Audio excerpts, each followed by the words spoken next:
Shalom, a paz seja contigo. Eu sou o pastor Jaime do canal Igreja de Deus. Entra lá no meu canal, dê o seu like, se inscreva no canal e compartilhe com seus amigos. Mais uma vez nós estamos aqui para a nossa oração da manhã, nossa oração matutina e a meditação na palavra de Deus. Eu tenho uma palavra de Deus para o seu coração nesta manhã. Essa palavra está no livro do profeta Joel, no capítulo 2. A partir do versículo 28, nós temos uma promessa da efusão do Espírito, isso é, do derramamento do Espírito Santo na nossa vida. Vamos ler? Joel 2, capítulo 28, diz assim: E há de ser que depois derramarei o meu Espírito sobre toda a carne, e os vossos filhos e as vossas filhas profetizarão, e os vossos velhos terão sonhos, os vossos mancebos terão visões, e também sobre o servo e sobre a serva, naquele dia derramarei o meu Espírito. Então nós temos aqui a promessa do derramamento do Espírito Santo. Pastor Jaime, esse Espírito Santo é o mesmo Espírito Santo do Velho Testamento? Sim, vamos ler Gênesis capítulo 1, versículo 2. Gênesis 1:1. No princípio criou Deus os céus e a terra era sem forma e vazia, e havia trevas sobre a face do abismo, e o Espírito de Deus se movia sobre a face das águas. Então, o Espírito de Deus, ele é o mesmo, até hoje ele é o mesmo. O Espírito de Deus no Velho Testamento, ele inspirou todos os profetas, todos, inclusive para escrever a Bíblia que nós estamos lendo hoje. Então, no Velho Testamento, o Espírito de Deus, ele exerceu o ministério da inspiração. E agora nós vamos encontrá-lo.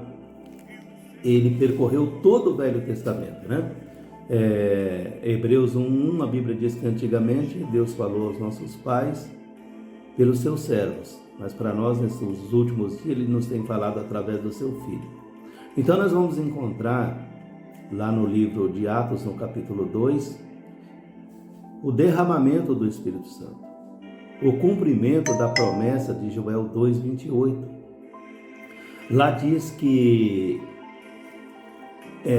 o Espírito Santo foi derramado na vida dos apóstolos, né? Nós temos até um livro na Bíblia chamado Atos dos Apóstolos, mas que poderia muito bem ser chamado de Atos do Espírito Santo na vida dos apóstolos. Jesus disse para os seus discípulos que eles deveriam descer para Jerusalém, né? E esperar a promessa de Deus. Qual promessa? A promessa de Joel 2:28, que nós acabamos de ler, que nos últimos dias Deus derramaria do seu Espírito. E eles desceram. E Jesus disse que eles seriam empoderados pelo Espírito Santo. Eles seriam cheios de poder, de virtude. Eles receberiam um poder sobrenatural. Eles precisariam desse poder sobrenatural para levar o Evangelho avante até os quatro cantos da terra. Jesus disse: olha, vocês vão começar por Jerusalém, Samaria, Judeia e até os confins da terra. E é verdade, né? A Bíblia diz que Deus não é Deus só de perto, Deus também é Deus de longe. Nós somos de longe, nós somos gentios, nós estamos nos confins da terra, mas nós fomos alcançados pela promessa de Deus através do derramamento do Espírito Santo. Aí você poderia me perguntar: mas pastor Jaime, o Espírito Santo de Atos capítulo 2 é outro Espírito? Agora na nova aliança, né? É outro Espírito? Não. O Espírito de Deus, ele é o mesmo que transcorreu todo o Velho Testamento. Ele é o mesmo Espírito. Ele continua sendo é o Espírito de Deus. O nosso relacionamento com o Espírito Santo, ele é pessoal. Ele não é pessoal, perdão.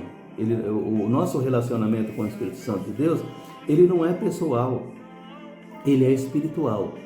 Nós não podemos, por exemplo, pegar na mão do Espírito Santo, cumprimentá-lo, dizer, olha, bom dia, né? Bom dia.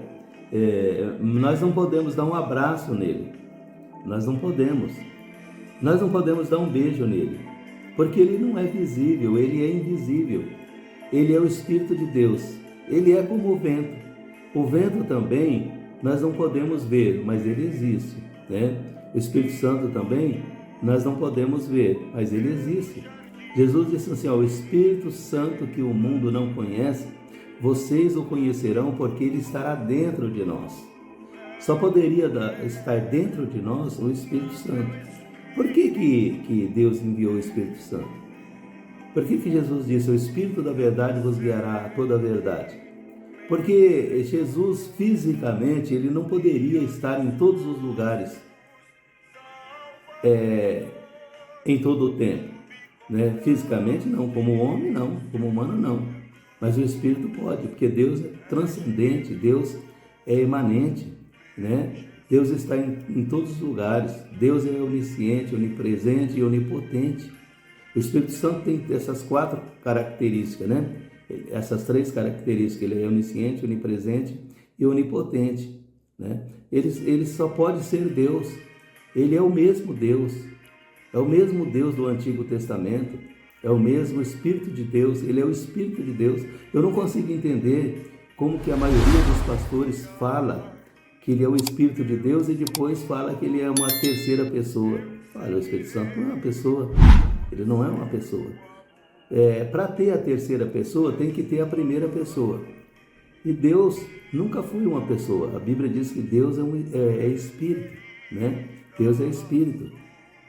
Então, meus queridos irmãos, o Espírito Santo de Deus, ele é o Espírito Santo. Ele é o mesmo Espírito Santo, tanto no Antigo Testamento como no Velho Testamento. Para ter a terceira pessoa, tem que ter a primeira, né?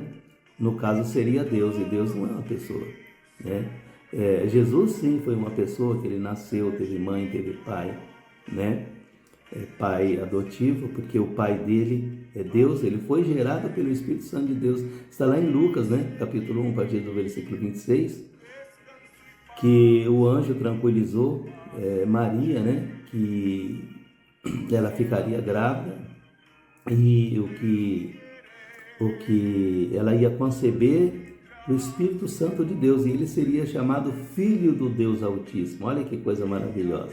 Eu sei que às vezes as pessoas têm alguma dificuldade de entender, mas é o mesmo Espírito Santo de Deus, é o mesmo lá de Gênesis capítulo 1, versículo 1 e 2, é o mesmo Espírito Santo lá de Joel capítulo 2, versículo 28, é o mesmo Espírito Santo de Atos capítulo 2, que foi derramado na vida dos apóstolos. Olha, o Espírito Santo não foi enviado, a Bíblia fala que ele foi derramado, né?